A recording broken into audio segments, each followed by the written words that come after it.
আজকে আমি রান্না করব বাটা মাছের ঝাল। মাছটা ভালো করে ধুয়ে নুন হলুদ মাখিয়ে নিচ্ছি।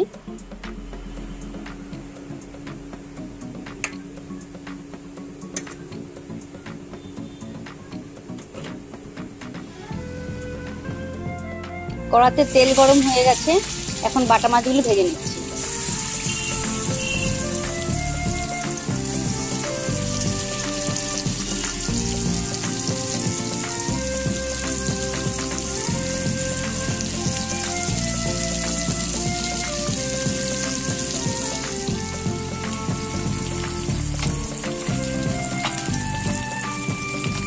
মাছগুলো সব ভাজা হয়ে গেছে, এখন ওই তেলের মধ্যে দিয়ে দিলাম সাদা জিরে ফোড়ন,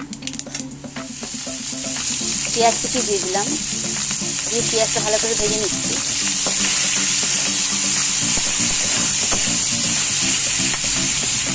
এবার দিয়ে দিলাম আদা জিরে বাটা,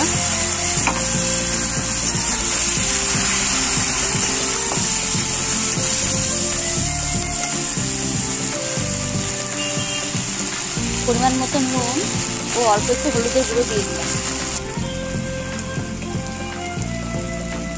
হাফ চামচ লঙ্কার গুঁড়ো দিয়ে দিলাম। দিয়ে মশলাটা ভালো করে কষিয়ে নিচ্ছি। এর মধ্যে দিয়ে দিলাম টমেটো কুচি,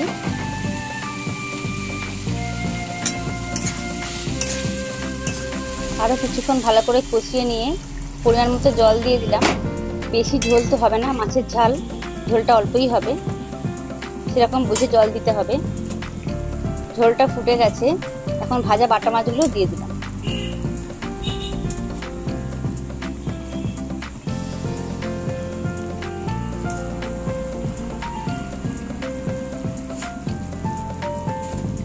মাছ দেওয়ার পরে আরও 5 মিনিট ভালো করে ফুটিয়ে নিয়েছি।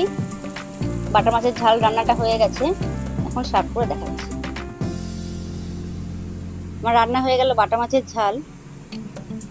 আজ তাহলে ভিডিওটা এই পর্যন্তই রইল। ফিরে আসছি নেক্সট কোনো ভিডিও নিয়ে। সবাই ভালো থাকুন।